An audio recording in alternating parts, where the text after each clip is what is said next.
Welcome to McPlum, simple solutions served daily. You start by confirming your OS and that you have admin rights, because driver install often needs elevation.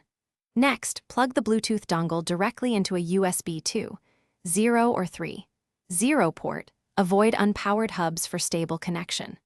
Once done, open Device Manager and watch for a new Bluetooth entry or unknown device. If it appears, Windows will try to install drivers automatically. Make sure you let that process finish before moving to pairing and configuration. Now focus on drivers and pairing. If automatic drivers failed, download the vendor driver and install with admin rights. This resolves chipset-specific issues. Once drivers are ready, enable Bluetooth in Settings and open Devices, right arrow Bluetooth to scan. Put your peripheral in pairing mode, you'll see it listed. Select the device and confirm the PIN or accept the pairing request. Make sure services like Audio Sync or HID are enabled if you need audio or input device support. Finish by verifying the connection. Play audio, transfer a file, or move the cursor to confirm functionality.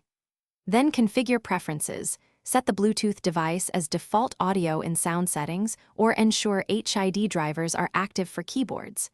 If something goes wrong, try reinserting the dongle, updating drivers, or switching USB ports.